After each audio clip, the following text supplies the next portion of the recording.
And welcome back to our North End Walk. It's episode 28. We are, of course, talking about the FA Cup game against Wycombe this week. So thank you very much for joining us. We're talking about the slowest midfield ever. Where's the creativity in this Preston side? Plus, Ash, Harvey and Etienne are back with us to reflect on the closing of the transfer window.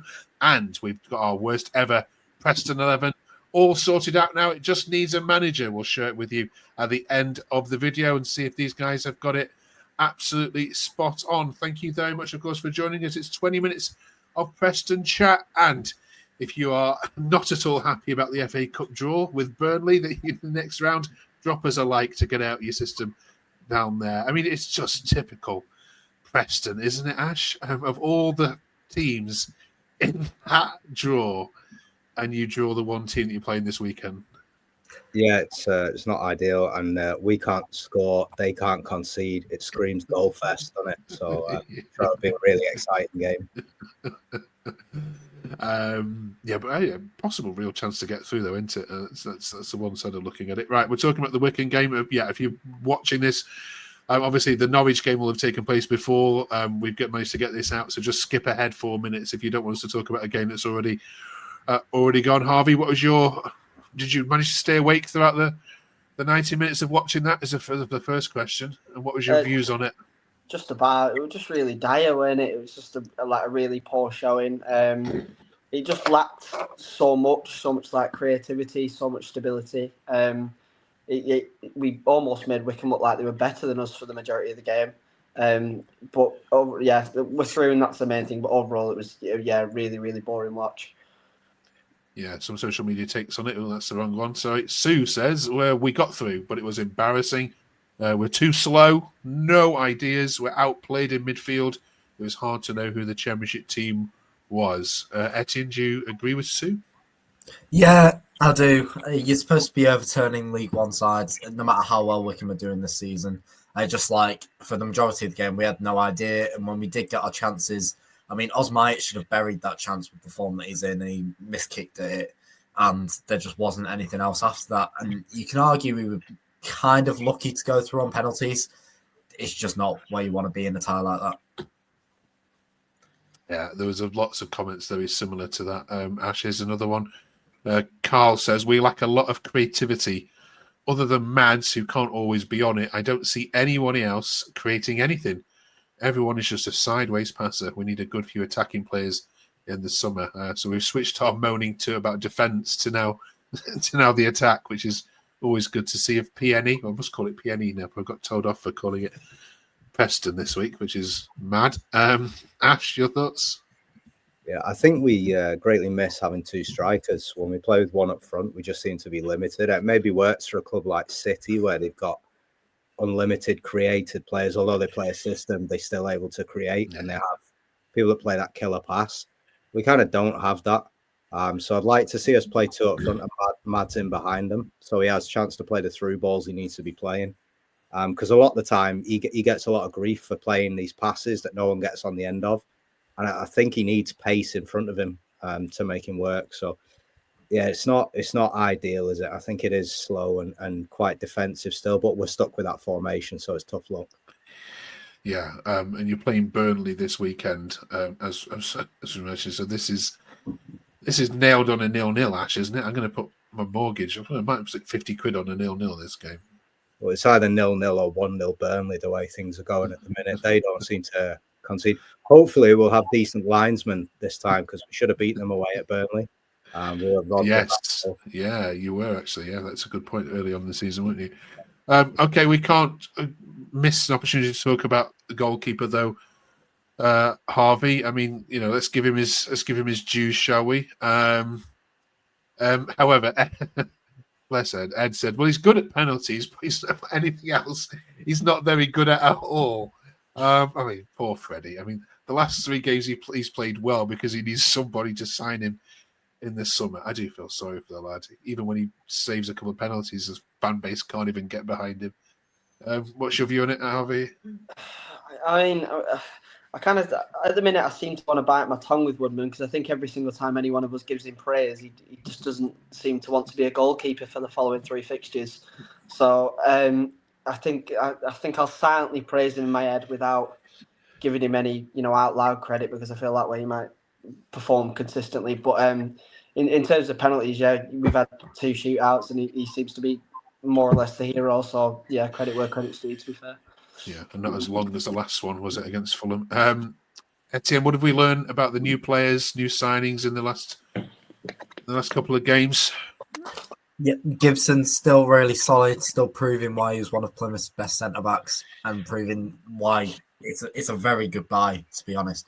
And Magoma, after that assist at Watford, he's not really shown the same level in that game, but he's still being consistent. He keeps getting taken off after 60 minutes, which is a bit of a bugbear for me. I want to see him do a full 90. I want to see him perform. But other than that, yeah, we haven't seen Porteous yet because he was cup-tied. So I'm excited to see how he does. But yeah, January business, solid. Yeah, we'll come back and look at it properly in a second. As I say, it's Norwich this week. Norwich fans wanted to send you guys a message, particularly because it is the end of Borja Saints' ban, just in time for Preston to come and visit tomorrow night with Sargent, of course, on fire as well. How do you see this one going, Ash? I know by the time this goes out, it will have already happened, but do you give yourself a prayer? I think we've looked quite good away from home. I do feel like this is one of the games where we'll go for a point. And probably that's kind of rightly so, really. Big fan of Josh Sargent. I think he's superb. So I wouldn't be surprised to see him score. And I basically think that if he stays fit, they're a much stronger team. But yeah, hopefully we set up, go for the draw and get the draw. Or we just go for it. If we lose this, I wouldn't be fuming. So either way. Yeah. 15 games left now then, fellas. I'm not going to keep asking this every single week, but what position are we finishing in now with 15 games to go? Now you've seen your signings, the transfer window's closed, you've had a good look at them and decent. From 1 to 24, Harvey? 14th. Fair dues. Etienne? Yeah, I'd say about 14th as well. Okay. Ash? We're bringing it home. We're going to finish 12th. Strong finish. That's Bristol City's position. You can't have that. You can have 11th or 13th. Yeah. Okay. Yeah. Good news. I mean, it's good that we're not talking about relegation scrap, are we? But who knows? We may. Let's not touch wood. Just yet. All right. Transfer window then is over. Let's have a quick look at the final. How it landed. This was Sky's website as well, so apologies. I think this might be wrong in some cases. But Etienne, as the journalist here, then how do you rate this out of 10?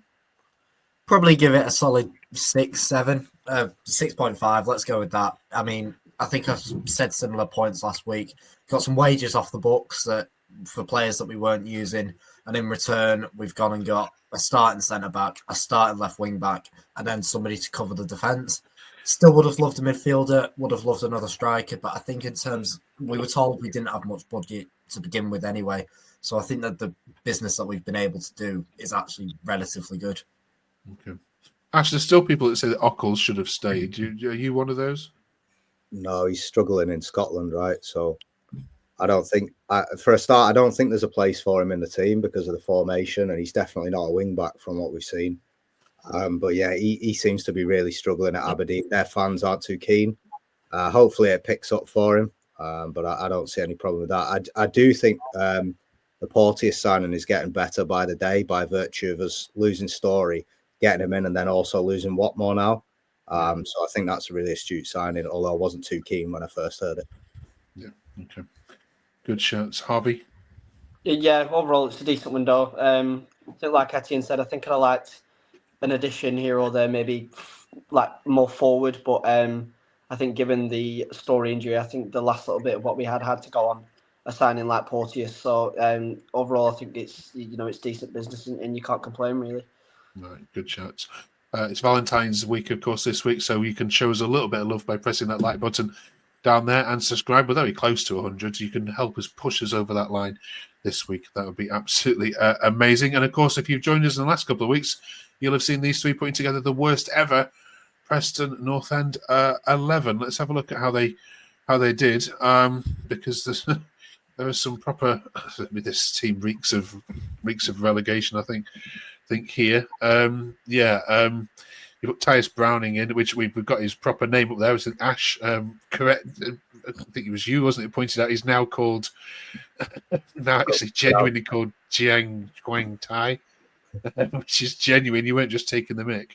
I did go and Wikipedia it. Yeah, I mean, Harvey, that's a stinking side, isn't it?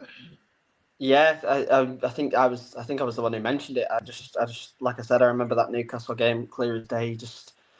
He's just one of the most weakest looking defenders I've ever seen in my entire life. So I'm happy he's there.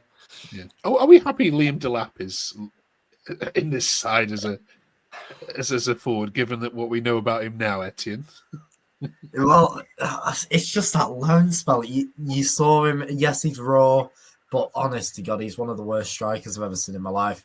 And again, you have to praise the lad because he went and turned it around, and now he's one of the most promising in England. So it blows your mind. It just really blows your mind how he didn't manage to succeed at deep down. Okay.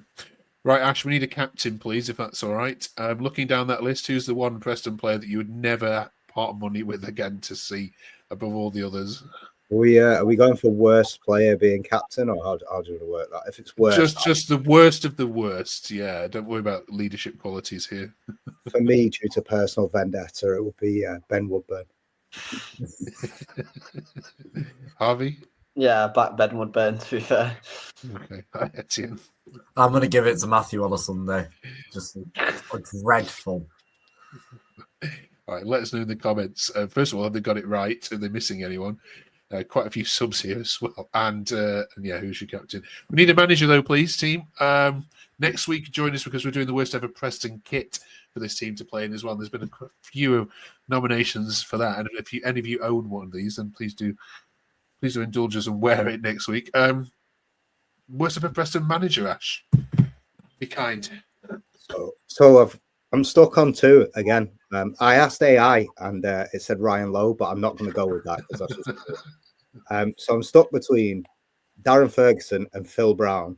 But just by virtue of getting his dad to take all the players back off us when he left, I've got to go with Darren Ferguson. Yeah, spiteful, wasn't it? That yeah, Harvey. Obviously, I'm a lot younger than Ash, so I've not exactly had the worst spell of managers. From clear memory, I'll go with Frankie McAvoy because I remember he won a few after a previous manager was sacked, and then he got given the actual job, and he was just absolutely awful. It was so bad. Well, Etienne. Yeah, for me, it's between McAvoy or Graham Wesley. It was just chaotic under Graham Wesley. I mean, I think he was the one who played Aaron Brown up front and complained about Sheffield Wednesday getting leaked the team, and something about a raid at 2 a.m. messaging the players just was not what we needed in mid-table of League One. And then McAvoy was just useless. So, yeah, it's between them two. I think Wesley just edges it, though, purely because of the chaos. Okay. Good shouts, these. Of course, let us know in the comments if you can add to this. Great shouts, thank you, all of you. Before we go, of course, it is Valentine's Day, as I said, on Friday. So because of that, we're asking these three about their love interests, not in their private lives, but in Preston North End. What age were they when they first fell in love with Preston, and whose fault was it that they now have had this lifetime of mystery to follow? Etienne, let's start with you, please. What's your love story? It's actually my primary school's fault. They brought in free tickets to the game against QPR when we were rock bottom of the championship, so they must have been trying to fill out the ground. I've gone, I'd love one because I've been in their little school academies, but I wasn't aware of the football team at the time. And then just from there, we picked up a season ticket maybe in the second league whilst we're in League One, and I've maybe been to about 300 games. You know, I'm pressed until I die, but it's gonna be a rough life. And there's a great shot on your Twitter page of you and your family, I think, outside the Wembley Arch as a young lad. Are all your family Preston through and through, or are they some Blackpool? Or no, my mum's Liverpool and my dad's Leeds. And yeah, they met in Preston, live in Preston, and they were the first team they took me to see. So it only made sense. Right, fair enough. Harvey. Mine was due to my brother. When he was very young, I think he went to Preston home and away, wherever much he can. Still bangs on about that West Ham game at Wembley. Like, I think he said he cried on the way home. So that's the story that I'm always told. But when we were younger, we shared a room, and it was a case of, it was literally Preston everything, Preston wallpaper, duvet sheets, the whole lot. And yeah, that was Preston wallpaper exists. Literally, I'm not even joking. Wow. Preston wallpaper, duvets, anything. He's got so much memorabilia and stuff like that.